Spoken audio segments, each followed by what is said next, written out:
Ei. Senhoras e senhores, muito boa tarde a todos.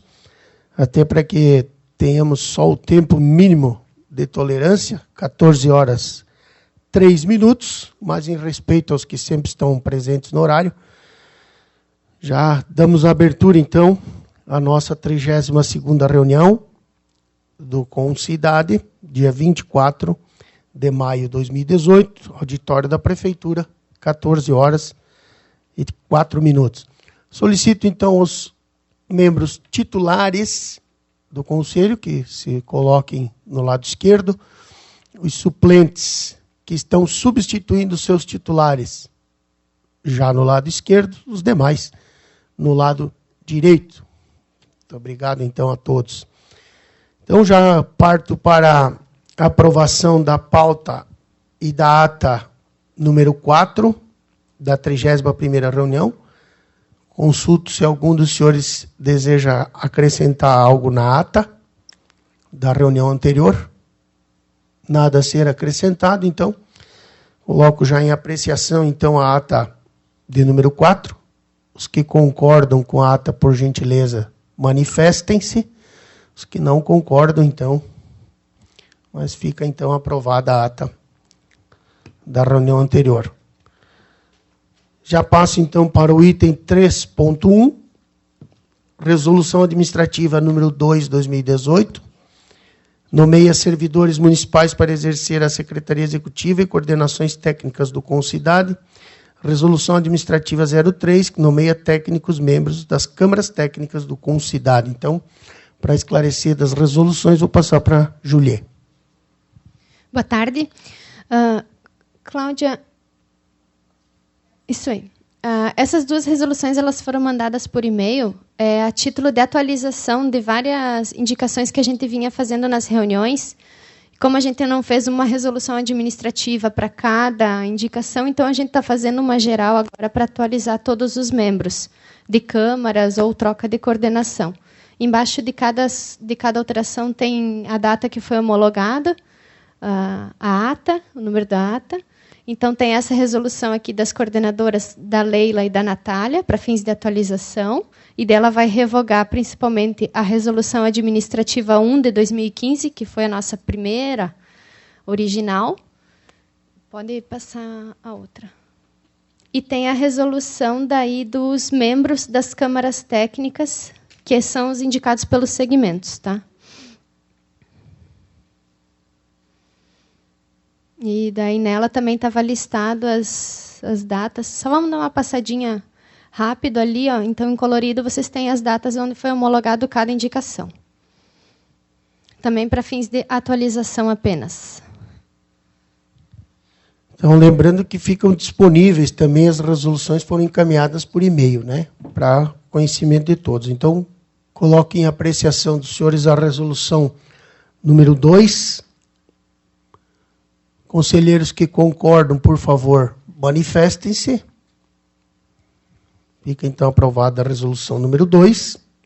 E agora a resolução número 3, que é referente às câmaras técnicas dos membros homologados. Então, os que concordam, por favor, manifestem-se.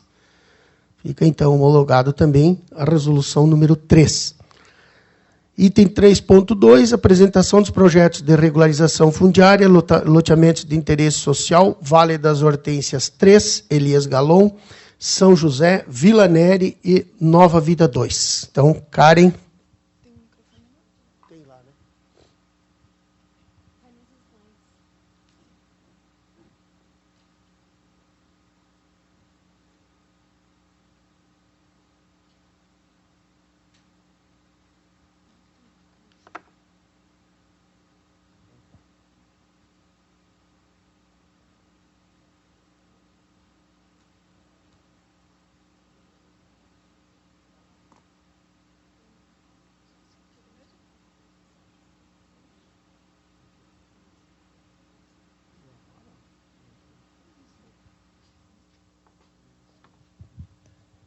Boa tarde a todos. Meu nome é Karen, eu sou coordenadora da Câmara Técnica de Regularização Fundiária e Habitação.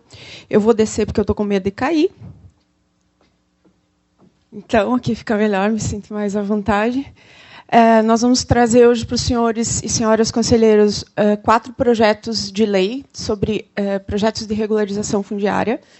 E eu gostaria de apresentar inicialmente esse mapa que nós fizemos, que a nossa querida Julie fez, onde nós mapeamos as áreas em que estão em processo de regularização fundiária. Eu tenho recebido muitos requerimentos, ofícios de vereadores e líderes comunitários perguntando aonde estão os projetos de regularização e se em determinadas áreas estão passando por regularização fundiária. Então, nós elaboramos esse mapa que vai ficar à disposição dos senhores e senhoras que quiserem consultar onde estão os nossos projetos e também vai auxiliar para que todos acompanhem o andamento e o desenvolvimento dos projetos. Vamos passar para o primeiro, então, por gentileza. Vamos lá. Esse é o próximo. Pode passar? Isso. O primeiro loteamento é o loteamento de interesse social São José, que fica no Lajeado São José, ali no bairro EFAP. Não, Lajeado São José não fica na EFAP. São José fica no Alvorada. Ele tem 4 quadras e 43 lotes. É uma área que fica à beira do Lajeado São José. Se os senhores puderem verificar aqui, é o Lajeado São José. É um loteamento do município, uma área municipal. Nós temos, então, 4 quadras e 43 lotes. Podemos passar para a lei. A lei, isso. São José. Tem 2. Acho que é mesmo? Não, é esse aqui, São José. Isso.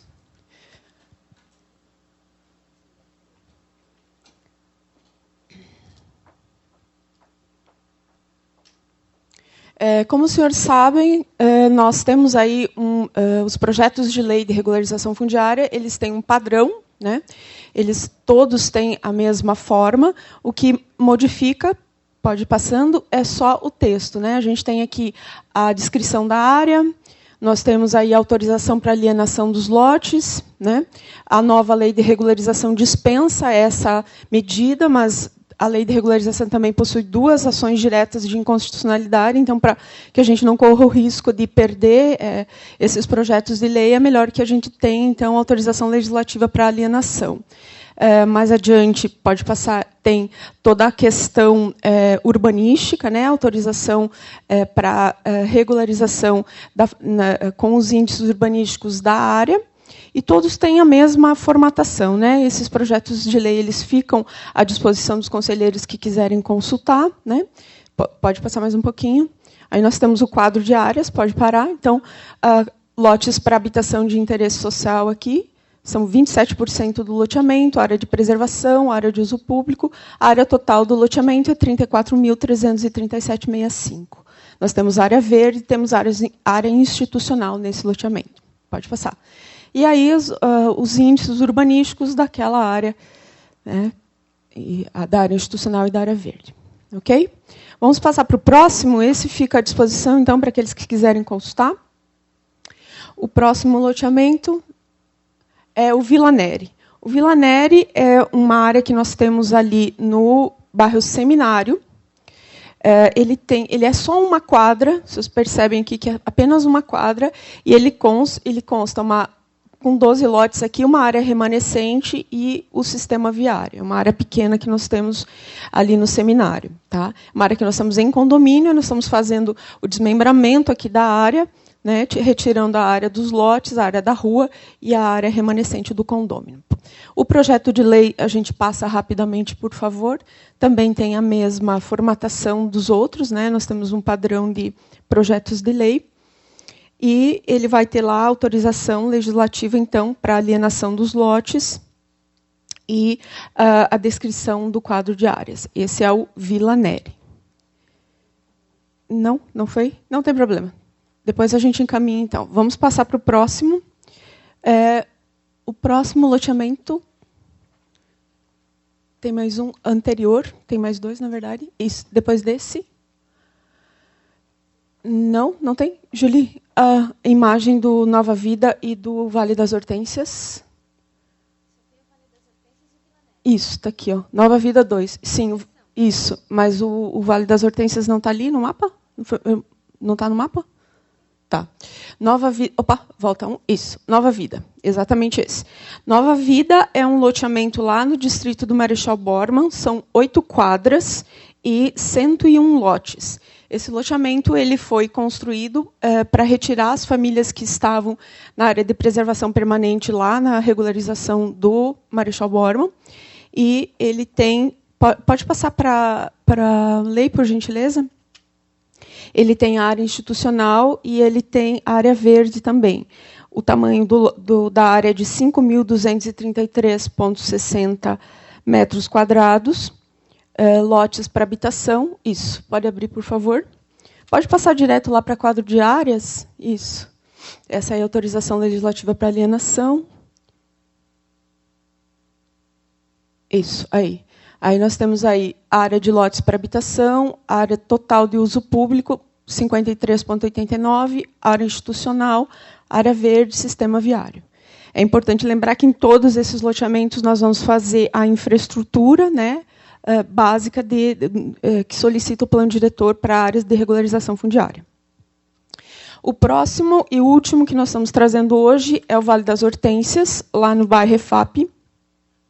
E exatamente eu estou retirando de pauta, se pudesse consignar, Julie, que o Elias Galon a gente teve que retirar porque não ficou pronto para a reunião, exatamente porque nós tivemos alguns problemas com o Vale das Hortênsias.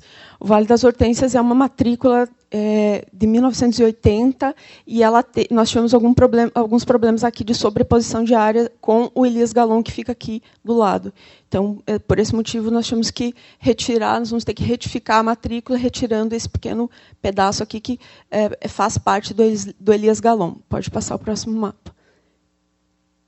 Essa é a proposta do loteamento. Lá são 5 quadras e 61 lotes. Esse loteamento ele já tem quase 90% dos lotes pagos pelos moradores, além de contratos, já estão quitados, né? Então, a nossa pressa de regularizar para poder fazer a transferência desses lotes aí o mais rápido possível. Tá?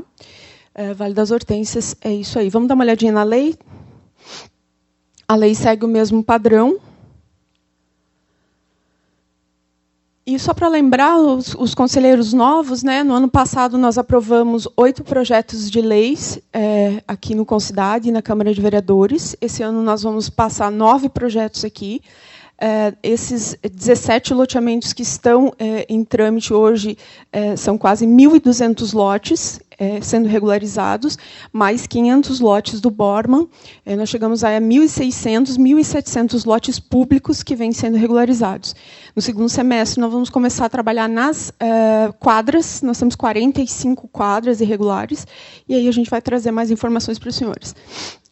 Os projetos de lei eles seguem o mesmo padrão, com o gravame de AES, a descrição da área. Podemos passar lá para o quadro de áreas. Isso, quadro de áreas, então, área para habitação, nós temos uma área institucional lá, né? Então, é uma área de 20 mil metros quadrados. Okay? Todos os projetos ficam à disposição dos conselheiros e conselheiras que quiserem vê-los, né? Enfim, analisar, perguntar. Esse mapa da localização das áreas de regularização também vão ficar à disposição para aqueles que quiserem consultar.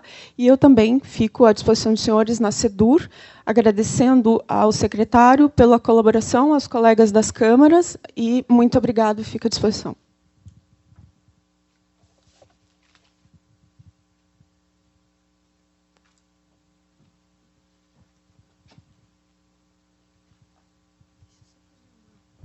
Karen, então, para nós fazer correção do mapa anexo 3, só confirmando ali aqueles gravames de área institucional ou AES, é Vila Neri, Vale das Hortênsias 3 e o Elias Galon, que são esses dois. Tá. Então, dado conhecimento aos senhores, então esses projetos de regularização então continuam e passam a tramitar então internamente. Item 3.3, então esse item 3.3 é informativo sobre o despacho de arquivamento do processo administrativo ora lido, e o retorno também da comissão do projeto 4220. Esse pedido era um pedido do Ministério Público, um pedido de informações acerca da mudança dos mapas do plano diretor, principalmente no que se refere ao prolongamento da Getúlio Vargas e outros locais onde foram substituídos os anexos pela Lei 560, que é o Plano de Mobilidade Urbana. Então, a conclusão do Ministério Público é de que, vou ler só a conclusão aqui para facilitar o entendimento. Ante o exposto, então, respeitada a independência funcional e atentando para o caráter não vinculativo do estudo, manifesta o centro operacional no sentido da inviabilidade da proposição da ação de inconstitucionalidade da Lei 560, né, nos artigos 2º, no parágrafo 2º do artigo 276 da Lei 541, que é o Código, o Plano Diretor.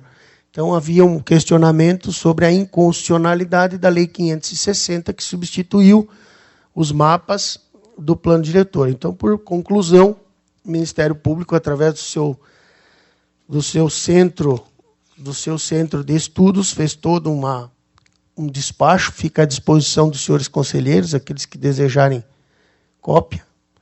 Então, ante o exposto com fundamento no artigo 10, promove o arquivamento do procedimento administrativo, dispensada a remessa ao Conselho. Então, só para deixar bem claro e ciente e tranquilo, então, de que fica arquivado aquele procedimento, então, que o Ministério Público questionou a questão da alteração dos mapas que foi promovido pelo Plano de Mobilidade Urbana. Então, portanto, os mapas, ou as projeções existentes no mapa hoje, mesmo que elas estejam não em consonância com o real traçado, né, que a Getúlio já segue hoje, mesmo ela tendo uma consonância diferente em função do plano de mobilidade, mas o Ministério Público aceitou, acatou o parecer e ela, então, é totalmente constitucional, totalmente viável. Então, isso dá a tranquilidade para que a Secretaria de Desenvolvimento Urbano possa dar continuidade aos projetos do prolongamento da Getúlio Vargas, seguindo, claro, esse traçado existente hoje, até porque daí passa a se basear nas questões técnicas e, principalmente, daí nas questões ambientais daquilo que se tem no prolongamento da Getúlio Vargas.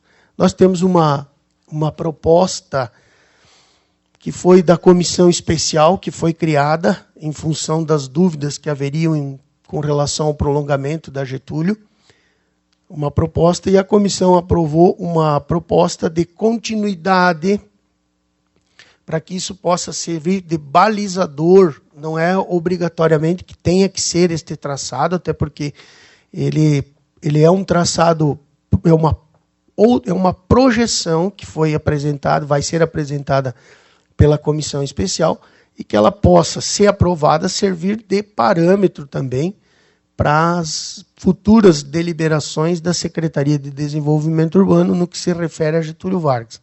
Porque a intenção da comissão foi preservar a continuidade da Getúlio, mesmo depois da Coca-Cola, do bairro Belvedere em si, que o município preserve esta ideia de projeção. É uma sugestão, uma resolução, enfim, um estudo feito e que levou em consideração algumas visitas em loco, alguns levantamentos feitos pela SEDEMA, que apontam que existem várias questões de cunho ambiental em toda a sequência, né, dos loteamentos futuros, das áreas, das glebas existentes, e que faz com que se tenha, então, um parâmetro de sequência e que ela não pare, né? Mesmo lá no loteamento Colina Verde, onde pode haver um entroncamento ou algum tipo de dificuldade, mas que o Concidade depois possa também ajudar a trabalhar essa situação de futura desapropriação, enfim, para que a Getúlio tenha a sua continuidade. Acho que a Juliette tem uma apresentação aqui da comissão. Então, Cláudia, abre o mapa ali para nós, 4 projeções.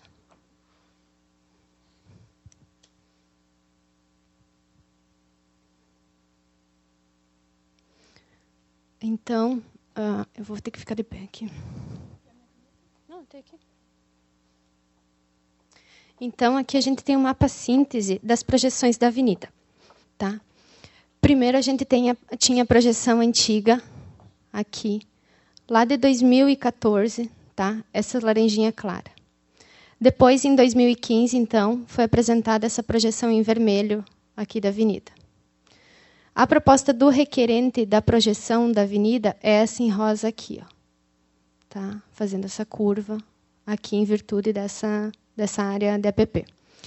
E a comissão, então, foram 3 reuniões que a gente fez de manhã, a comissão chegou à conclusão, deu a sugestão, no caso, de seguir essa roxa, seguindo seu alinhamento reto até onde for possível e fazer a curva apenas aqui onde for, onde seria menos prejudicial para o meio ambiente. Tá? A gente chegou até nesse ponto, não fomos além. Então, o relatório da comissão. Em reunião realizada no dia 1º/13/2018, o plenário do Concidade de Chapecó deliberou pela formação de uma comissão com o objetivo de discutir a projeção da Avenida Getúlio Vargas, sentido norte da malha urbana de Chapecó, em virtude do processo protocolado sob número 4.220 de 2018, em nome de Celso Sartori Júnior. A comissão, formada por membros do Concidade de Chapecó, se reuniu nos dias 6, 13 e 20 de março de 2018, pela parte da manhã, na sala de reuniões da SEDUR, conforme relatórios de trabalho e listas de presença em anexo. Vistoria em loco realizada por técnicos da SEDEMA e parecer ambiental nortearam as discussões, além de mapas impressos e digitais do entorno, com sobreposição das projeções na malha urbana, levantamento topográfico do requerente, imagens do Google, levantamento aéreo do entorno elaborado pelo SAER e mapa urbano básico, o MUB. Os presentes discutiram e expuseram seus pontos de vista em relação ao alinhamento reto da avenida, as possibilidades de deflexão, a importância da mesma enquanto elemento de conexão, sua identidade histórica e urbana, a fragilidade ambiental e alternativas locacionais para o traçado, partindo de uma visão global. Foi consenso da comissão que, apesar da identidade histórica e urbana da Avenida Getúlio Vargas, manter seu traçado retilíneo na gleba em questão, conforme apresentado no mapa anexo 8, a Lei Complementar Municipal número 560 de 2015, causa um maior dano ambiental, e sua deflexão, portanto, é vista como alternativa técnica e locacional. A projeção apresentada pela Lei Complementar 541 de 2014, por sua vez, também não é ideal, haja vista a necessidade de interferência nos elementos naturais presentes na área e a ausência do alinhamento retilíneo. Diante disso, a comissão propôs um terceiro traçado de projeção da Avenida Getúlio Vargas, e dei aqui a elaboração, que acho que nem cabe agora. Sim, daí é a questão de resolução, daí não. Então, senhores, a ideia da tarde de hoje é que, então, dessemos conhecimento a esse despacho que arquivou o questionamento por conta dos mapas e que a gente possa deliberar sobre esta resolução da comissão, que se o plenário acatar esta resolução, que propõe que se siga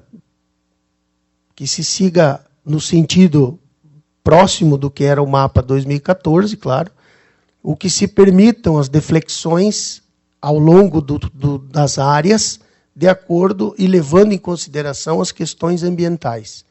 Até para que a gente possa deliberar sobre a questão do processo 4220, que é essa questão do loteamento centenário, que está desde o ano passado preso aqui no plenário, porque não se tinha uma definição. Então, a partir do mapa, do reconhecimento do mapa da 560, se homologarmos a resolução da comissão, ela passa a ser o novo parâmetro, apenas parâmetro sugerido para as análises dos futuros empreendimentos, independente da sua configuração, mas que pelo menos permita a deflexão, claro, respeitando aí as questões urbanísticas, técnicas e, claro, dos próprios empreendedores que farão essas propostas. Então, consulto se algum se algum dos conselheiros tem alguma dúvida.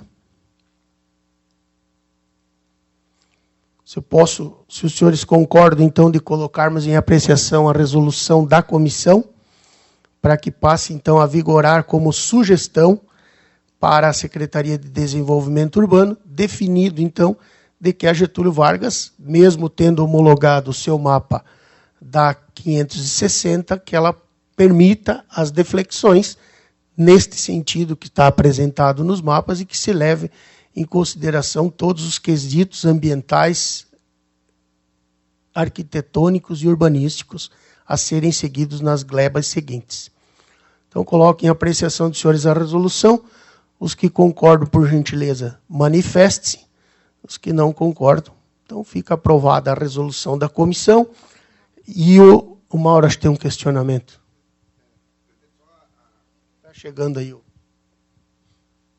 Mauro Zandavalli, conselheiro. Só que ficou uma questão para ser vista posteriormente, secretário, justamente na continuidade da Getúlio, que é aquela questão do entroncamento no loteamento Colina Verde. Já foi oficiado. Sim, ao pessoal da... É isso que já ia no complemento agora, de que a comissão possa se reunir já novamente, né, com os mapas. Aí o Tiago trabalhou na elaboração do segmento do traçado até Cordilheira Alta. Então, o Tiago está elaborando a proposta para que a comissão, de novo, se reúna para definir, então, um traçado padrão ou uma projeção futura da Getúlio Vargas que ele sirva de recomendação do Concidade para a Secretaria de Desenvolvimento, para que isso se leve ao longo dos anos, que se torne uma... Não em lei, porque em lei fica valendo o mapa existente, mas como uma projeção futura para que a Getúlio Vargas não tenha seu final sacrificado em nenhum momento. Certo? Então, fica aprovada essa questão. Também deliberado o projeto 4220 do Sartori para dar continuidade, então, pelas análises por conta da Secretaria de Desenvolvimento Urbano. Item 3.4, porém, senhores, o item 3.4, que já vem há 2 reuniões, no mínimo, nós já discutimos o assunto, do item 3.4, que é o pedido da MEC Incorporação, que solicita o 5º pavimento de garagem, sem o cômputo no índice construtivo em edifício residencial. Porém, eu, me valendo da necessidade, eu gostaria de ler aos senhores o item 3.5, que tem total relação com o item 3.4. Nós recebemos, essa semana, uma notícia, um pedido de informação do Ministério Público, da 9ª Promotoria, a respeito deste caso, que envolve este caso. Então, gostaria de ler a notícia aos senhores, para que depois pudéssemos dar os encaminhamentos. Cumprimentando cordialmente, informo que se encontra em trâmite nesta promotoria, notícia de fato, conforme despacho anexo, instaurada para apurar possível conduta irregular do Concidade na aprovação de projetos urbanísticos, gerando prejuízo aos cofres públicos, razão pela qual o Ministério Público, no uso das suas atribuições, que são conferidas e sabidas, solicita a Vossa Excelência que, no prazo de 15 dias, preste as seguintes informações. Informe a razão da noticiada não exigência das medidas compensatórias relativas aos projetos de construção que extrapolam os índices de construção previstos no plano diretor. B. Qual destinação é dada às medidas compensatórias exigidas na aprovação de empreendimentos pelo Concidade, na forma do artigo 131, que trata do cômputo dos pavimentos superiores, ou não. E C. Encaminhe-se relatório dos projetos de construções aprovados pelo Concidade, na forma do parágrafo único do artigo 131, realizadas desde a vigência do plano diretor atual, juntamente com as atas das reuniões. D. Informe se existem projetos em pauta para aprovação do Concidade, na forma do parágrafo único do 131, esclarecendo-se nesses casos há estabelecimento de medidas compensatórias. E. Encaminhe-se lista dos nomes dos servidores lotados nas câmaras técnicas responsáveis pelas análises prévias dos projetos. E F, preste outras informações que entender necessário. Assina o Dr. Douglas de Lázari, promotor de justiça, substituto. Então, senhores, nós temos este pedido de informações que vincula aos projetos que foram aprovados e aos projetos que estão em pauta. Nós temos na pauta de hoje o projeto de número 7880, da MEC Incorporações. Antes que passemos para qualquer deliberação, eu tomei a liberdade de fazer a consulta e, conversando com o procurador do município, né, claro que o plenário é soberano sobre este assunto, mas, conversando com o procurador do município, me sugeriu que eu propusesse, então já vou fazer em forma de proposição, tá, de que nós, primeiro, possamos esclarecer ao Ministério Público todas essas informações, e aí, ao retorno dessas informações, nós possamos deliberar os projetos que estão em pauta e aqueles que virão. Então, essa seria a minha sugestão, que fiquem os projetos suspensos, né? As análises ficam mantidas, as resoluções que estavam propostas, inclusive pela comissão especial, que as resoluções fiquem todas arquivadas até a conclusão desse esclarecimento, né? Gostaria de submeter a sugestão, se algum dos senhores deseja questionar ou tirar alguma dúvida ou contribuir para isso. Gostaria só de fazer uma sugestão, presidente, nos casos em que nós tenhamos instauração de processos administrativos do Ministério Público, que a gente possa fazer sobrestamento dos processos para responder ao Ministério Público, para que isso não impeça, não dificulte depois a aprovação, né? Porque qualquer decisão que se tenha, a conclusão do Ministério Público pode afetar a aprovação dos projetos. Então, a minha sugestão é a gente sobrestar o processo até que se tenha a resposta final do Ministério Público e depois retomar a aprovação. Bom, eu acho que serve de exemplo esse anterior, né, que nós aguardamos o processo, todos os processos que têm a ver com a avenida ficaram todos aguardando. Diante do arquivamento, todos terão andamento. Eu acho que fica um pouco... É um pouco burocrático, a gente sabe, o empreendedor às vezes fica um pouco angustiado, o Júlio está por aqui, todo mundo sabe da angústia, mas eu acho que a precaução nos valida e nos baliza para outras decisões. Então, gostaria de colocar em apreciação dos senhores, então, a sugestão da Karen, então, do sobrestamento, ou seja, ficam sobrestado este projeto, até a gente concluir as informações. Inclusive, já me propus hoje com o doutor Ricardo de marcarmos uma audiência com o doutor Douglas e irmos pessoalmente esclarecer e prestar as informações para que não reste dúvidas com relação à forma que o Concidade tem tratado essas questões, a lisura e a transparência. Então, consulto os senhores se podemos acatar a proposição da Karen, então, deixar sobrestado o processo e, vinda a informação, seja o seu arquivamento ou o prosseguimento, aí se delibera sobre os próximos passos. Coloque, então, a apreciação. Os conselheiros que concordam, por favor, manifestem-se. Então, mantemos o sobrestamento dos processos até, então, o esclarecimento final da notícia fato, então, do Ministério Público de Santa Catarina. Então, item 3.4 fica sobrestado, inclusive por sugestão de alguns conselheiros.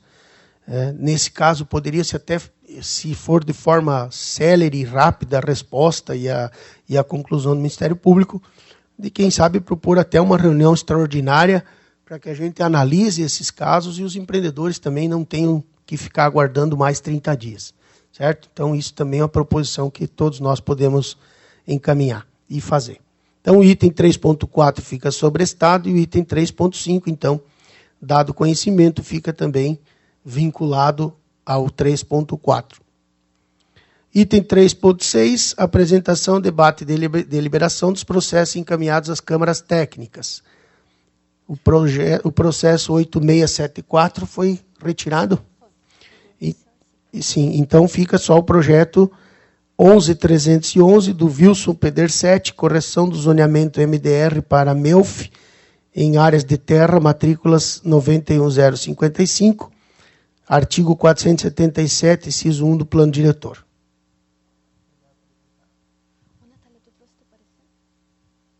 Tá, então, o do Cláudio Bussior, que estava na pauta, ele foi retirado a pedido do requerente, tá? Ontem à tarde, logo depois que a gente enviou a pauta.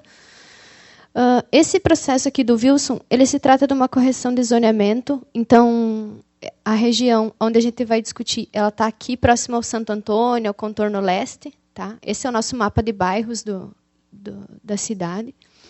O plano diretor, então, no artigo 477, ele prevê que serão objeto de lei complementar municipal de iniciativa do Poder Executivo as matérias previstas nesse plano e as que tratarem de criação, modificação, extinção de macrozonas, macroáreas, áreas e unidades territoriais.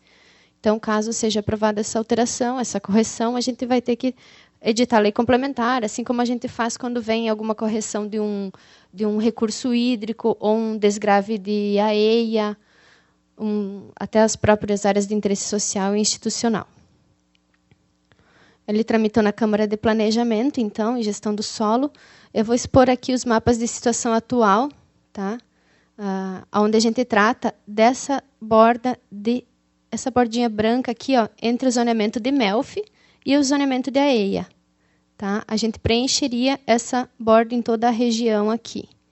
A área do requerente está mais ou menos aqui. Ó. Tá? Então, dá para ler o parecer. Teve um parecer jurídico também, a respeito da necessidade de realização de audiência pública para correção ou não de zoneamento, porque a Câmara de Planejamento tinha solicitado. Quer que eu leia? Que a princípio não, que se for correção, daí não. Tá.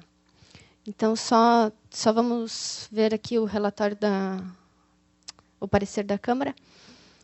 Considerando que a Lei Complementar 541, em seu artigo... perdi aqui. Seu artigo 451 prevê que a realização de audiências públicas são condicionantes para a aprovação de projetos, planos, programas e projetos que afetem a urbanística, tais como empreendimentos que gerem impacto ambiental ou de vizinhança, alteração de zoneamento e normas de parcelamento e uso e ocupação do solo. Considerando que a referida lei, no inciso 1º do artigo 477, prevê a criação, modificação ou extinção de macrozonas, macroáreas, áreas e unidades territoriais, através da lei complementar municipal, considerando que a área de terras matrícula 91055 possui os zoneamentos de MELF, macroárea de expansão urbana futura, AEIA, área especial de interesse ambiental, e macroárea de desenvolvimento rural, MDR. Considerando que o zoneamento MELF é predominante na gleba em questão, e apenas 15% se encontra na MDR, considerando que toda a área é contornada por... aqui está ruim de...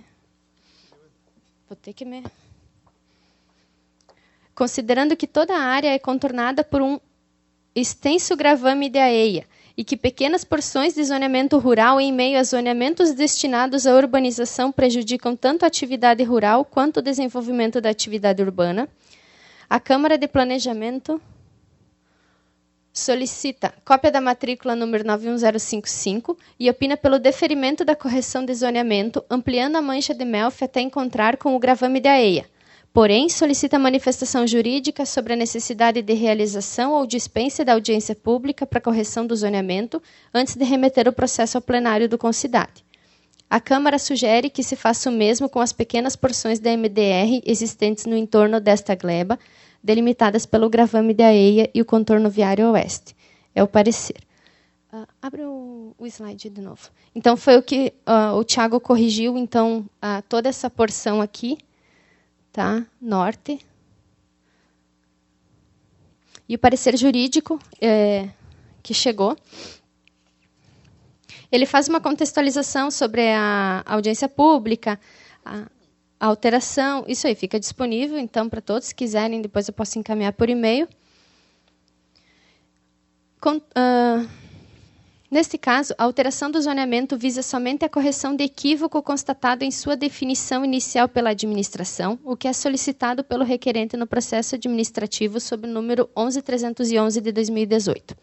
Dessa forma, não se demonstra a necessidade na realização de audiência pública, considerando que sua finalidade já for alcançada, se permitindo a participação democrática e assegurando os direitos de manifestação e informação do requerente interessado. Por todo exposto, entende esta Procuradoria que, nas situações onde a autoridade competente cabalmente comprovar, através de meios admitidos, situação de correção de zoneamento, conforme acima exposto, fica dispensada a realização de audiência pública para a finalidade exposta. Sendo que a oportunidade apresenta, reiteramos considerações de elevado respeito e permanecemos à disposição para demais esclarecimentos.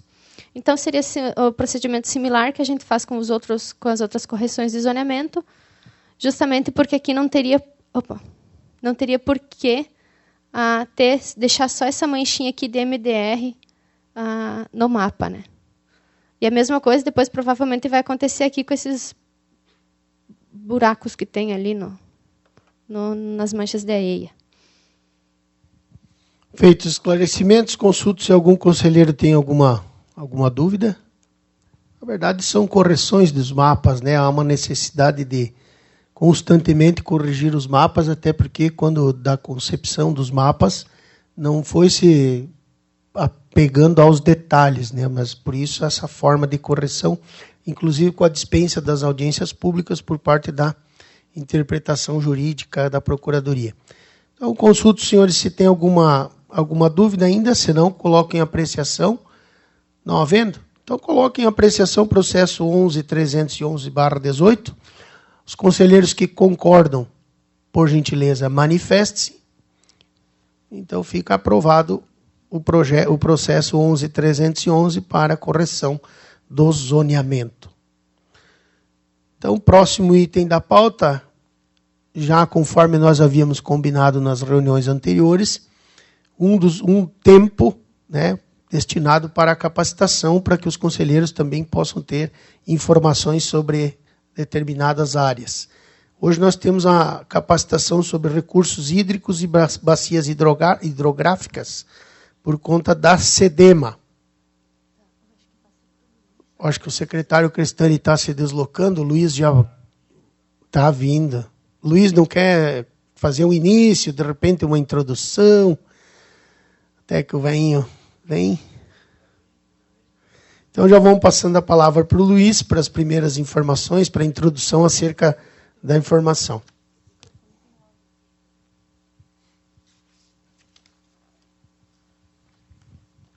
Boa tarde a todos. Meu nome é Luiz, eu sou o diretor do meio ambiente lá da SEDEMA. E a Júlia nos incumbiu aí de falar alguma coisa sobre os recursos hídricos. Então, foi convocado o nosso secretário que, mais especificamente, eles estão com um programa lá de proteção de águas superficiais, né?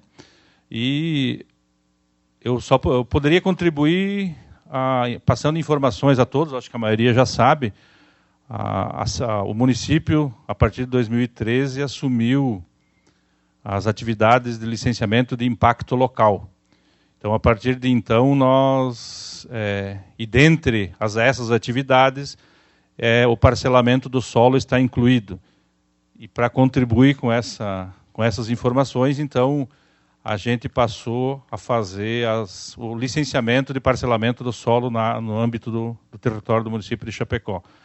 Então, os empreendedores, alguns que se encontram aqui, já sabem que é uma exigência hoje nossa para a obtenção da LAI, por exemplo, da instalação do loteamento. Hoje a gente já exige que todas as áreas de preservação elas já sejam entregues, devidamente locadas, georreferenciadas e todas protegidas. Aonde não tem vegetação, com um projeto de recuperação de área degradada, né, áreas recuperadas. Então, até então, no município, a gente tinha dificuldade de encontrar isso, né? Hoje, se você for ver aí em outras áreas antigas, como quem fazia parte do licenciamento era o Estado, eles não tinham, faziam as exigências de áreas de preservação, mas não necessariamente faziam a exigência de fazer a proteção, entregar elas em condições, né, conforme a lei prevê. Então, essa é uma forma de contribuição que a gente acha importante.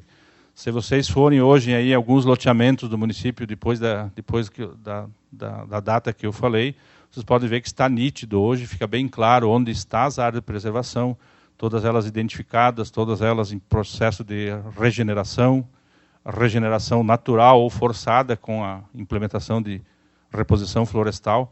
Então, é uma forma de auxiliar, né, e para a questão da parte dos recursos hídricos.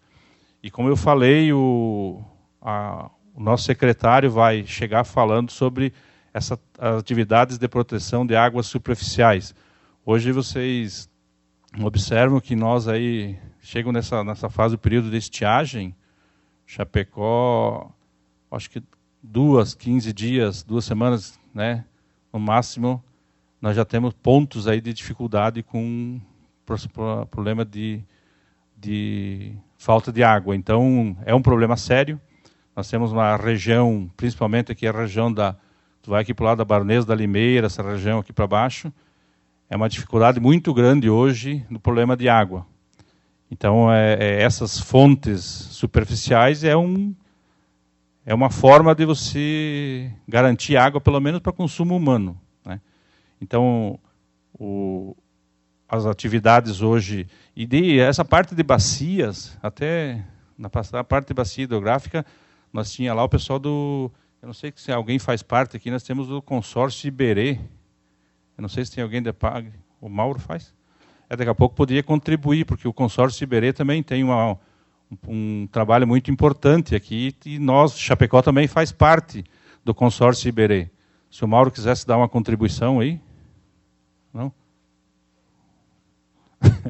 Então, a gente sabe que também é uma atividade que faz. Eu sei que a IPAGRE contribuiu já no passado com o processo de proteção de massa ciliar, mas especificamente na bacia nós temos aqui um consórcio também, que é do Irani, né?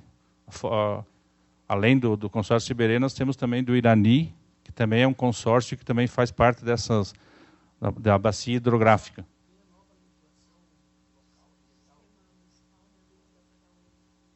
Pode ser. E outra informação também, que é importante, agora foi no passado, nós estamos implantando, já está em processo, está andando em trâmite na Câmara de Vereadores, nós estamos um projeto de lei para implantar o Sistema Municipal de Meio Ambiente, que nada mais é que vai definir todas as atribuições hoje na parte ambiental. Então, vamos definir Conselho Municipal do Meio Ambiente, atribuições claras e definidas da Secretaria, da SEDEMA, e as atribuições, já está definido, mas separar as atribuições da Câmara Técnica de Meio Ambiente e Saneamento. Isso é uma exigência hoje por parte da Lei 140, que dá as atribuições aos municípios de fazer a parte do licenciamento ambiental, e também uma exigência do próprio Ministério Público aqui de Santa Catarina, que está exigindo isso. Então, nós estamos vamos recriar o nosso Conselho Municipal do Meio Ambiente, que ele foi extinto quando entrou em vigor o nosso plano diretor, a Lei 541, que vigorou. Então, a lei extinguiu, nós tínhamos um Conselho Municipal do Meio Ambiente, ele vai estar sendo recriado, que é uma exigência. Luiz, quando foi criado o Concidade, né, só para lembrar, foi extintos todos os...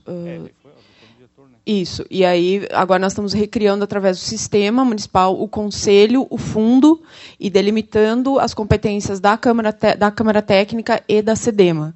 Né? Isso já está tramitando na Câmara de Vereadores, e na sequência, com a criação do fundo e do conselho, nós vamos trazer também o Código Municipal de Meio Ambiente, que já foi pronto, já está pronto, já foi constituída uma comissão, e nós já temos o projeto de lei pronto, né, Luiz? O nosso Código Municipal de Meio Ambiente. Sim. O Código Municipal do Meio Ambiente também ele está em elaboração. Na realidade, as ideias estão sendo colocadas no papel, mas quem vai ajudar a construir o Código Municipal do Meio Ambiente justamente vai ser o Conselho. A partir do momento da aprovação da Câmara, agora, do sistema onde vai se estabelecer o Conselho Municipal, ele vai ser montado, né? Vai ser feito, é paritário, são 50% da sociedade civil e 50% na parte pública. Então, depois que você montar o conselho, nós vamos trazer as ideias básicas, mas quem vai elaborar mesmo o conselho e o Código Municipal do Meio Ambiente vai ser o nosso Conselho Municipal. E ali vão estabelecer as regras, outras atribuições que hoje o município não tem na parte ambiental, vai poder ser pré-estabelecida através do nosso conselho. Como é o caso do processo administrativo fiscalizatório, né, que nós temos uma legislação de 1995 no município, e esse novo código vai prever aí um novo procedimento de fiscalização que depois pode ser aproveitado para outras secretarias, né?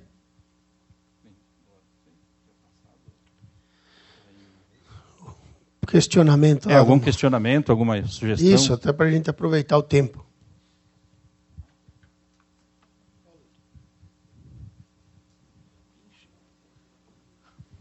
Obrigado, Ivan Baldiceira, conselheiro.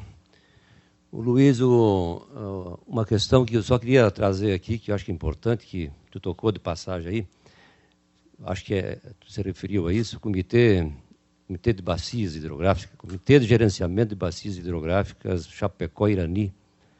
Né? E é um comitê que nós temos aqui, são 16 comitês em Santa Catarina, todos eles construídos a partir da Lei 9433 de 97, que é a lei nacional que organiza toda essa parte dos recursos hídricos, né? do planejamento de recursos hídricos no país, né? E Santa Catarina já tinha uma lei anterior até a 97, então adequou, mas todos os estados têm que fazer as adequações e constituir esses comitês de bacia. E nós temos, então, como falei, 16 para 17, 16 comitês em Santa Catarina, e aqui na nossa região, abrangendo 53 municípios, né, nós temos o Comitê de Bacias Hidrográficas Chapecó e Irani. Tem assento lá 63 entidades representativas da sociedade civil, da sociedade, da população da bacia, 40%, dos usuários de água, 40%, e 20% do Estado, do poder público, né, distribuído dessa forma.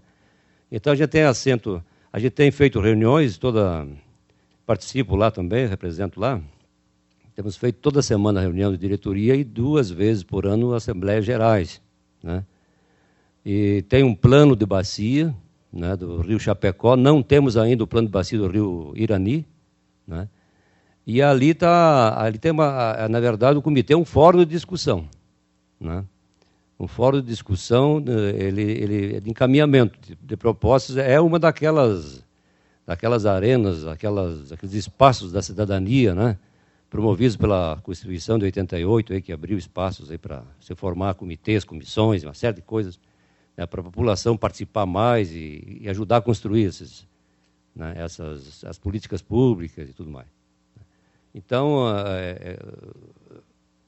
o comitê está aberto, né, a essas discussões, faz parte disso aí. Infelizmente, não está avançando como nós gostaríamos que avançasse, né? Foi constituído, os estados têm que constituir um fundo, que é o FEIDRO, foi constituído em Santa Catarina, mas não está fluindo o recurso. Porque a coisa funciona mais ou menos assim, todo o recurso que vem dos usuários de água, e um grande usuário de água é a Casan, né? Os recursos que vêm dos usuários de água, seja Casan, seja agricultores, seja indústria, né?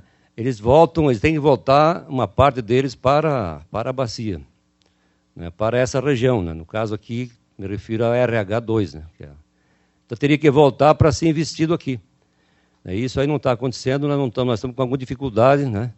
E o secretário que acompanha isso aí tudo, né, é o secretário do Desenvolvimento Social, o Biazuz, hoje que assumiu, no lugar do Kildini, né? Então, é a SDS que acompanha e monitora e orienta isso aí tudo. Mas, só para te ajudar, então, existe sim o comitê, está aí, está aberta a discussão, e vamos ver se a gente consegue avançar, porque é mais um espaço para nós fazer a defesa. A bandeira lá, presidente, a bandeira do comitê não é uma coisa nem outra. A bandeira do comitê é o uso sustentável dos recursos hídricos. Nós não queremos trancar nada, né, e nem queremos largar tudo. Nós queremos é que os empreendimentos, né, existem e vêm no sentido de preservar, conceito básico de sustentabilidade, né? Produzir e conservar para que as gerações futuras tenham as mesmas condições de produzir e conservar, né? Então tem que ter essa mentalidade. Hoje quem não tem essa mentalidade é considerado brucutu, né? Ninguém gosta de ser brucutu, né? Então essa é a minha contribuição aí, né? Enquanto isso, o secretário Crestani vai se organizando. Valeu, muito obrigado, Ivan. Agora eu vou passar aqui a palavra ao secretário. Não, antes tem o Roque que quer fazer uma contribuição. Só aproveitar, até que o secretário se prepara ali. Baldiceira, sobre o Comitê das Bacias, aproveitando, aquela questão que nós já conversamos de classificação dos rios, classe 1, classe 2, na nossa região, que não tem, e isso tem impacto em alguns licenciamentos, né? Se o rio é classe 1, classe 2, classe 3. Você tem vislumbra alguma possibilidade de ter essa definição na nossa região aqui? Como falei, é um fórum de debate e de encaminhamento de questões, mas ele tem algumas questões deliberativas. Uma é essa aí, bem lembrada pelo Sander, especificar, fazer um estudo e aí enquadrar em classe 2, classe 1, classe 3, enfim, né? O que tem uma série de implicações, né? Então tem sim esse objetivo, como também tem o objetivo da outorga da água, né, para aqueles usuários, né, para garantir a água, né?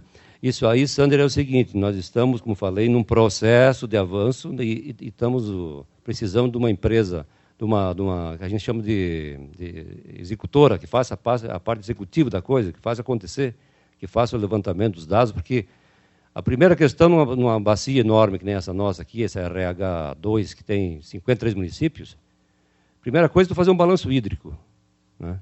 Ver a situação, o quanto chove, o quanto o solo retém, quanto nós temos de água, seja água superficial, que o Crestani vai abordar agora, seja água em profundidade, né? Dos poços profundos, né? Que o pessoal chama de artesiano, mas é poços profundos, né? Porque precisa de bomba para tirar de baixo. O artesiano vem sozinho para fora, né? É 1 ou 2 casos em Santa Catarina que eu conheço de poço artesiano mesmo. A maioria são poços profundos, não é? Alguns até muito lá embaixo, que é o Guarani, né? 700, 800 metros de profundidade que pega o Guarani. A maioria é aqui em cima, né? 70, 90, 120 metros, 150 metros na formação basáltica aqui, né? Então, o comitê tem essa preocupação, mas o comitê é um fórum de discussão. A entidade executora, que é essa que está para ser contratada, né, via SDS e tudo mais, vai fazer esse levantamento de dados para chegar nessa demanda que tu colocaste muito bem. Obrigado. Eu vou passar, então, a palavra agora para o nosso secretário Crestani, que vai nos brindar aí com 1h20 de informações sobre recursos hídricos. Sim, pessoal, boa tarde. Quero cumprimentar o secretário. Nunca vi uma mesa tão bonita assim. Tá. Se é lá na Secretaria da Agricultura, é só homem lá. Aqui mudou um pouco. Tá ok. Pessoal, eu vou só dar uma pincelada para vocês, dar alguns dados.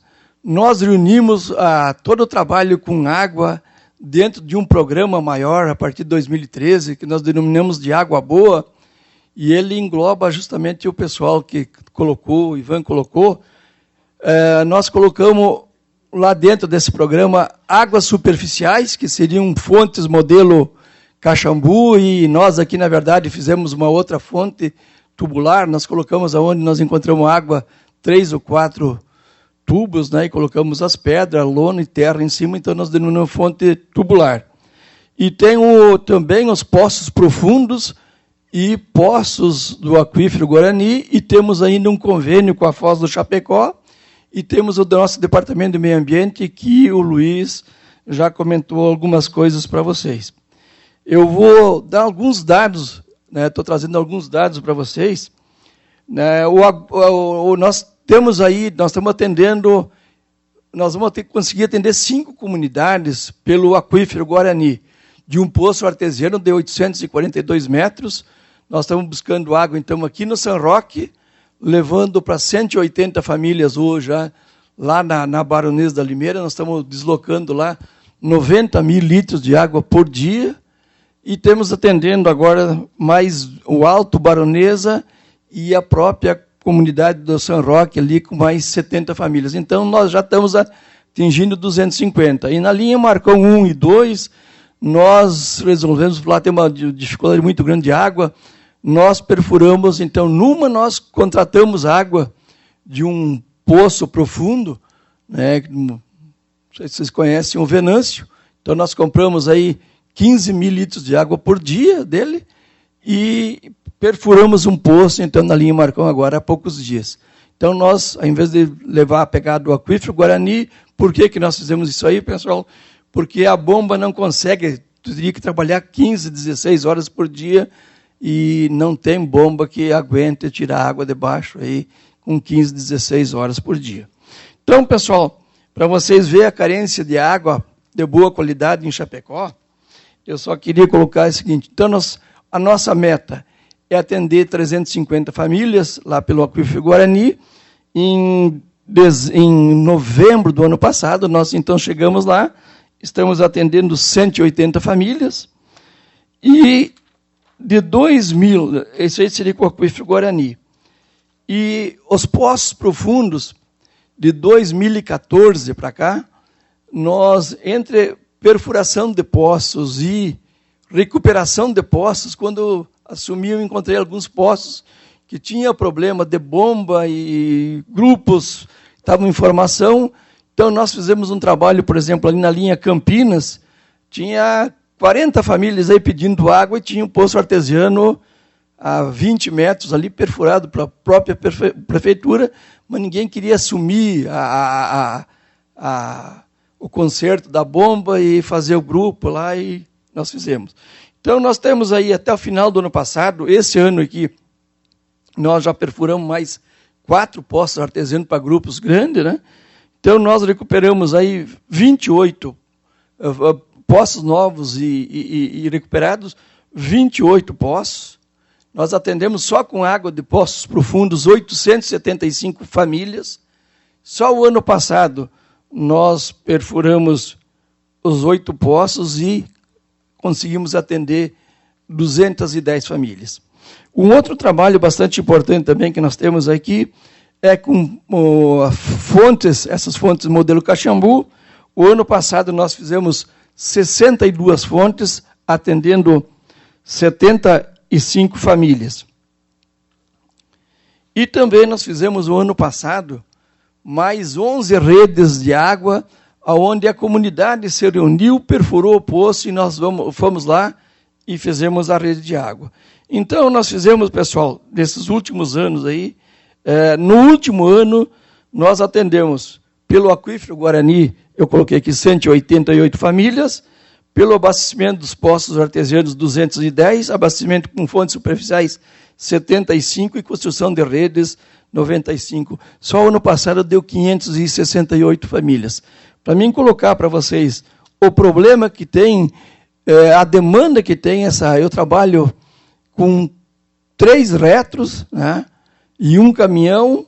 Nós temos que, o programa nosso prevê fontes superficiais, por exemplo, nós damos uma carga de pedra, damos 3 ou 4 tubos e damos assistência técnica.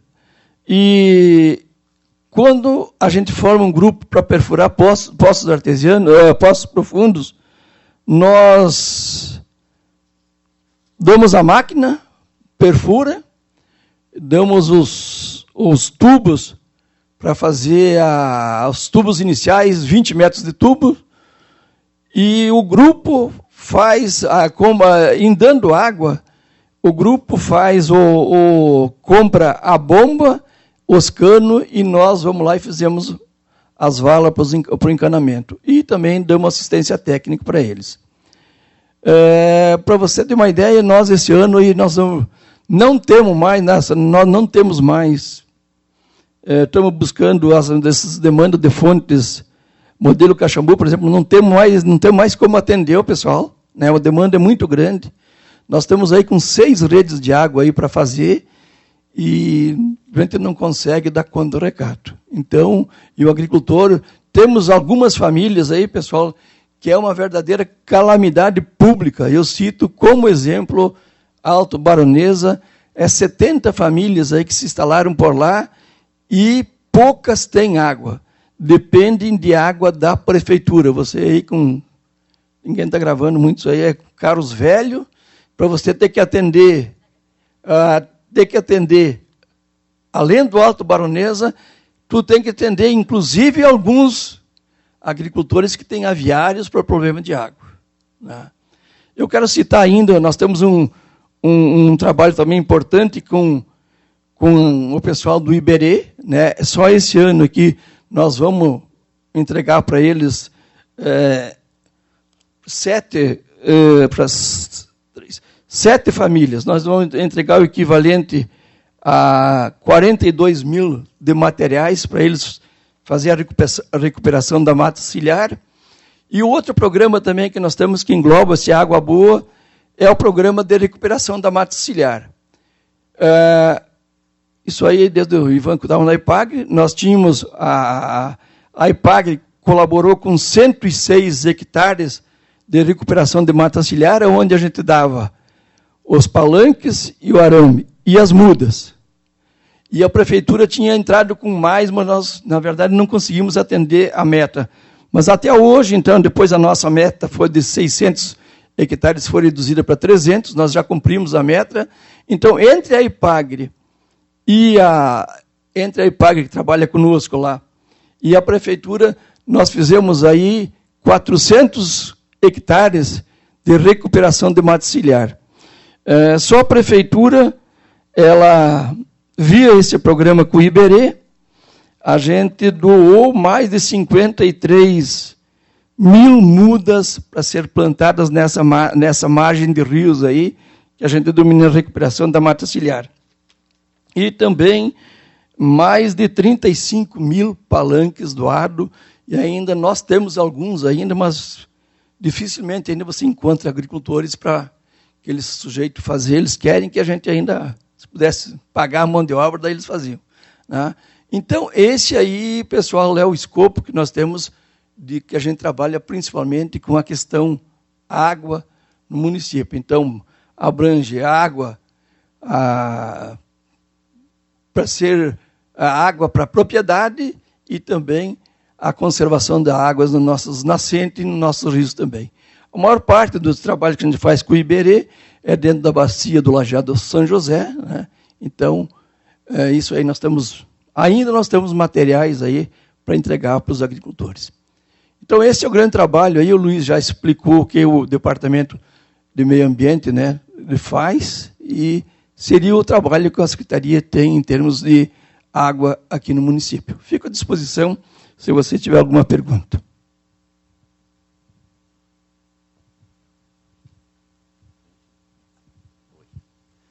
Boa tarde, Álvaro Marcos Michelotto, Sidur, Rotary Clube Chapecó Oeste, sou representante, sou conselheiro desta entidade. Eu sei que o Rotary tem uma parceria com a sua secretaria, secretário Cristani, que é a Fonte Limpa, que nós temos no Água Amarela, Rodeio Bonito e Lajeado Veríssimo, né?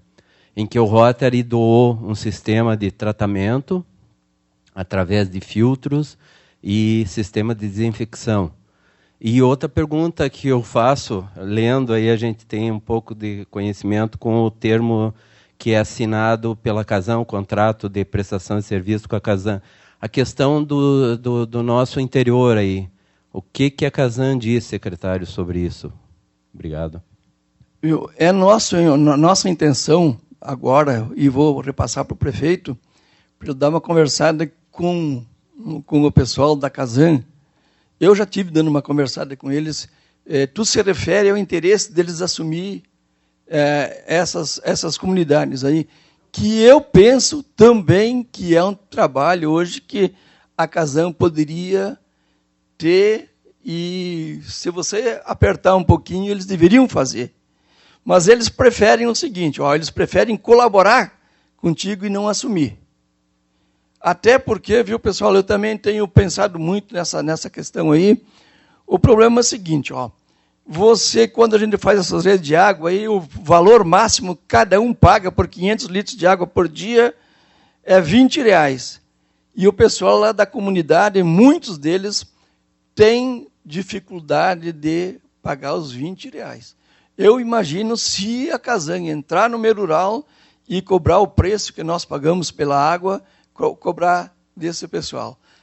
Eu vejo, se eles pudessem nos ajudar, seria interessante, porque a pedra vai voltar para nós de novo. Né? Com 20 eles têm problema, imagine. Eu dou um exemplo agora, nós precisamos iniciar, quem sabe segunda-feira, uma rede de água para São José do Capinzal. Deu menos de R$1.000 para cada um. O cara faz 1 e mais 9 prestações.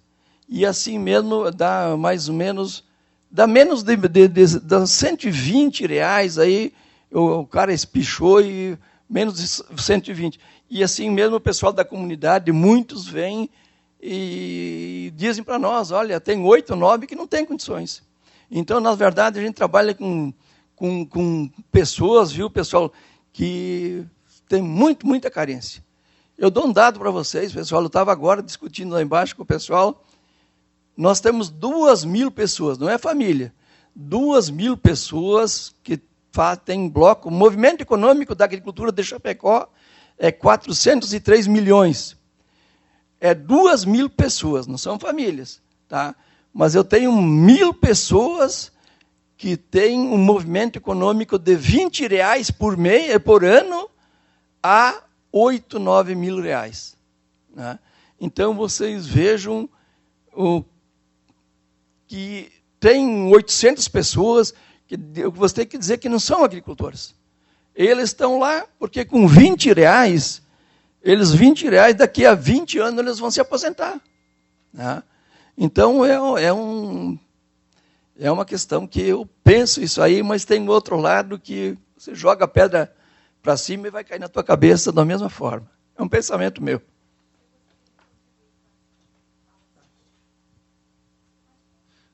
Boa tarde, então, secretário Clóvis, da CDL. Eu sei que nós estamos tratando hoje de capacitação de recursos hídricos no que o município tem gerência ou ingerência. Mas tem uma situação uma pergunta que é muito recorrente para a gente aqui e talvez você possa contribuir e nos responder. Até alguns anos atrás, a perfuração de poços profundos em Chapecó era quase que por terreno, né? Ou seja, sem entrar no mérito da questão, havia uma proliferação de perfuração de poços profundos e certamente sem nenhuma grande controle sobre isso. Num determinado momento, isso se cessou, acho que até em função de ambiental, justiça, não sei exatamente a explicação. Mas a pergunta que se faz hoje muito para a gente é o que aconteceu e o que vai acontecer daqui para frente. Existe alguma perspectiva disso mudar? Qual é o trâmite que está acontecendo e quais seriam as novas possibilidades nesse sentido?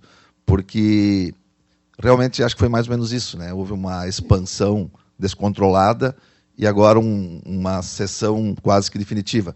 E a pergunta não é no mérito se está correto ou não, é realmente a perspectiva de um futuro, o que vocês deslumbram, qual é que é a tendência. Na verdade, trabalhar com água é comércio. Né? Nós, por exemplo, no perímetro urbano, não podemos perfurar, nem nós e o pessoal das máquinas também. Né? Agora tu me pediu, mas o pessoal perfura ou não, né? Aí é outra coisa. Mas no perímetro urbano, para perfurar um poço, só se a Casan te der a licença. E para nós perfurarmos também no interior nós também temos que fazer a documentação, tudo, licença, vai para a Secretaria de Desenvolvimento Sustentável e lá nós recebemos o aval, sim ou não, para perfurar poços artesianos. Mas eu te asseguro que tem muita gente aí que perfura, sem licença. Oi, Tatiana, da Câmara Técnica de Meio Ambiente. Só para complementar, o licenciamento ambiental na área urbana era feito na Fátima, né, que agora é IMA, Instituto do Meio Ambiente, e agora ele passou para o Estado. Isso, eles estão, de acordo com informações deles, eles estão fazendo o levantamento do que tem de poços artesianos no município, né, e eles que estão liberando ou não. Mas a Casan que diz se pode ou não, porque só pode ter poço se não tiver abastecimento de água da Casan, ou tiver intermitência, alguma coisa assim. Daí a Casan autoriza. Mas eles praticamente não autorizam. Sim, porque a Casan não tem endereço. Sim, é que, na verdade, na área urbana existe abastecimento, né? Na área rural que não tem, então é permitido a perfuração de poços.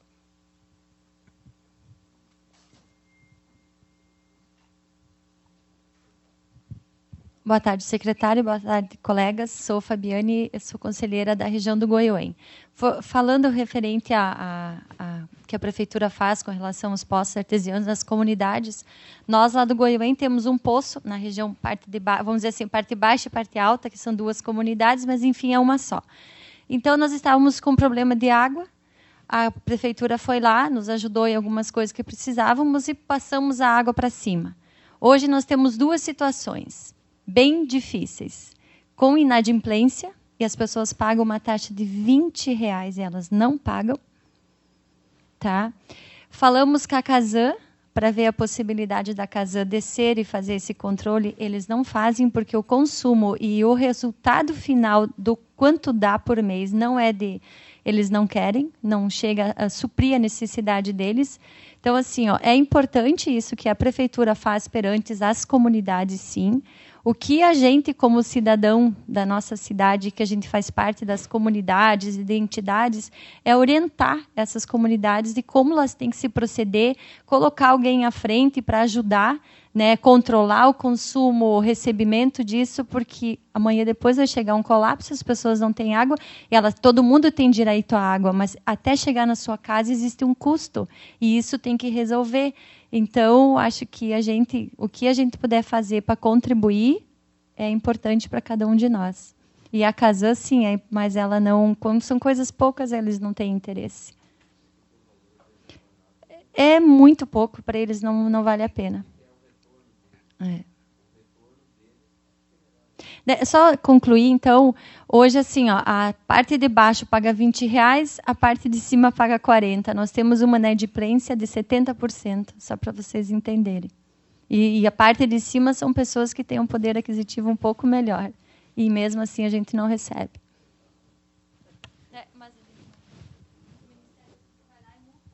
Álvaro, só para complementar, eu vejo assim, a Casan é responsável, ganhou a outorga, ela tem que atender, o município não é só área urbana, ela tem que pegar as coisas boas e as coisas ruins também, não só ganhar se perder a concessão de Chapecó, o oeste da Casan vai, e o secretário sabe muito bem disso, que vai para o Beleléu, vai tudo... Então, já que a Casan está aí, ela ganhou a outorga, ela tem um contrato que foi assinado em 2016, 40 anos, ela tem que assumir essas coisas, que ela vai levar a água de qualidade para toda a população chapecoense. Então, é isso que é importante nesse momento. A água e não só a água, esgoto também, que tem muitas coisas que nós temos que discutir aí, que a gente tem que começar a trabalhar, porque a questão, assim, a água é mais fácil você levar. Agora, retirar o esgoto é outro problema grave, né?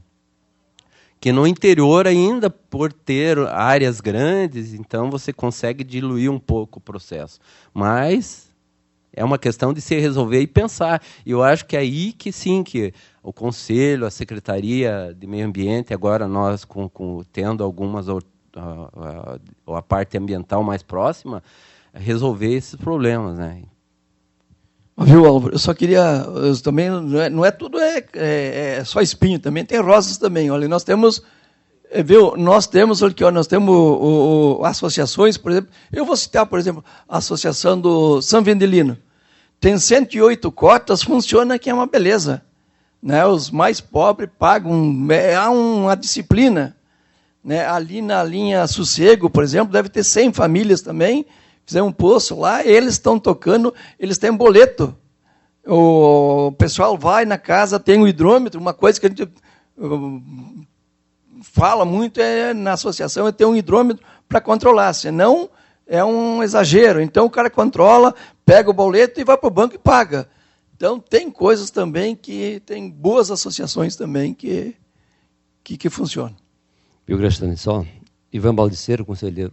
Só para corroborar aqui, apoiar completamente, integralmente aqui a fala do Álvaro, de fato, a Casan tem outorga de água e ela tem que fazer isso acontecer. E não pegar só como faziam algumas telefônicas, né? Só pega o filé mignon e esquece o resto.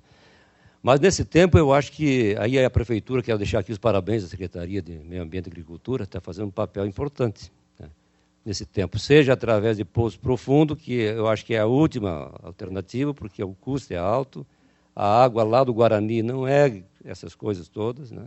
A água é muito antiga, tem muitos sais. Depois os poços profundos, né? E o mais importante, Crestani, é a água superficial. Tu sabe que a gente está nessa luta de apoio, né, às águas superficiais há muito tempo. Porque se não dá para usar água superficial, é sinal que tem alguma sujeira aí que o pessoal não está considerando, quer dizer, o pessoal não está cuidando do ambiente, né? Se a água superficial está poluída, tem algum problema aí, então não adianta jogar isso embaixo do tapete e buscar água lá embaixo. Tem que usar essa água de cima mesmo. Então, parabéns. Eu acho que as fontes protegidas, que é uma proposta que veio lá da IPAGRE de muito tempo atrás, né? Caxambu, né? Foi desenvolvido em Caxambu, está aí, está viva, aí é super importante, com o contorno, com a área que era 50, agora acho que é 30 de diâmetro em torno, né? Isso é super importante, né? Mas, então, estão de parabéns, acho que é bem por aí. Eu queria te perguntar sobre as cisternas, né? Cisternas de água de chuva, porque na nossa região aqui chove 2.000 milímetros em média por ano, é uma região que chove muito. No entanto, às vezes dá 20 dias, como agora, né? 20, 25, 30 dias de estiagem. E aí, meu amigo, aquelas propriedades que têm produção de animais, né? Começa aquele negócio, a prefeitura leva a água, pega do rio, de má qualidade, porque a água superficial não está cuidada. E aí, eu queria que tu falasse um pouco das cisternas de água de chuva, como é que está aqui no município e na região, isso aí parece que... Obrigado. Ivan, o cisterna foi um programa muito mal colocado na nossa região. Né, vamos começar pelo Estado. O Estado se meteu nisso aí, um assistente social de Florianópolis, e pegaram um dinheiro de Brasília e copiaram a cisterna do Nordeste. E tentaram vir aqui e colocar na nossa goela aquilo, né? Ao invés de pegar um Fibratex, alguma coisa, e fazer um negócio rústico, quiseram dar emprego para velho aqui, e você tinha que ter 30 velhos para alisar uma cisterna uma semana, e quando alisaram demais, e na verdade não funcionou. Né? Ao invés de pegar uma cisterna pronta, com um dia você fazia tudo. Então, viu, nós criticamos desde o início esse lançamento. Você lança uma coisa mal, né? E daí tu não consegue mais recuperar. Viu? Queima o filme. Né? As cisternas também, viu? As primeiras cisternas que o governo financiou. Até hoje eu me lembro de dar 1.200.000 litros ali no Juriate. Está funcionando. Depois vieram de novo, tiveram que fazer uma licitação, o governo do Estado teve que fazer uma licitação, ganhou uma empresa que só fez fiasco, né? Também foi para o descrédito. Mas você admite hoje, por exemplo, um aviário, a prefeitura tem que levar água de graça, lá, sair daqui do poço em cima, e levar água lá no Pedro de Paulo para você criar frango, Então, pessoal, eu acho que cada aviário tem que ter, se não tem água suficiente, tem que fazer uma cisterna, porque dá resultado. Agora, eu acho que tem programa para isso aí, mas é um negócio seguinte, é uma coisa que o agricultor ainda não sente, é uma necessidade não sentida. Isso aí é que nem seguro. Se você não bate o carro e aproveita o seguro, você diz que ele jogou fora.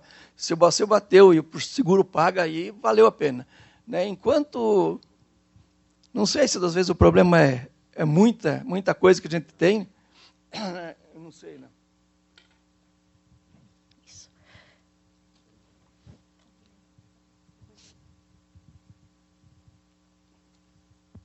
O problema cultural, né?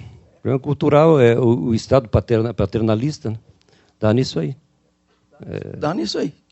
Nós temos que agora superar isso aí. Já estamos enfrentando aí, vamos superar, se tudo correr bem, e vamos construir um outro tipo de sociedade que você vai ver que, né, felizmente... Eu não quero polarizar aqui, vamos. Rosângela Pegoraro da Rosa, sou da região da IFAP. Para contribuir aí, nós estamos criando lá na IFAP a Associação Eco-IFAP.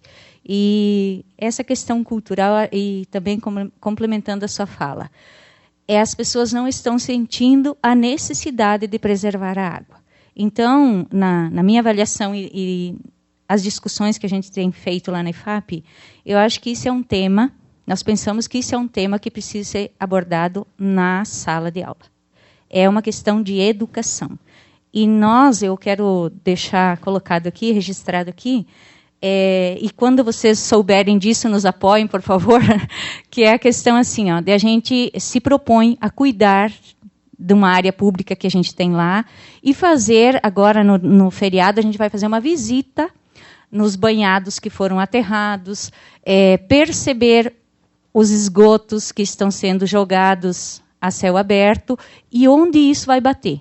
Fazer uma visita lá no Lajeado São José também, porque nós pensamos que as crianças precisam começar a crescer, a ter essa consciência. Porque essa geração velhinha que está aí já era, essa está perdida. E eu acredito piamente nisso, como professora recém-aposentada, mais de 30 anos de sala de aula. Ou você constrói com as crianças, ou você não muda nada que está aí. Então, assim, eu penso que a gente precisa, o meio ambiente, o SEDEMA, né, precisa estar presente, mas não com um projetinho da Semana da Água. Um trabalho efetivo de separação de lixo, de entender o que significa os resíduos e como fazer o manejo disso para que aconteça a preservação da água. Então, só para contribuir.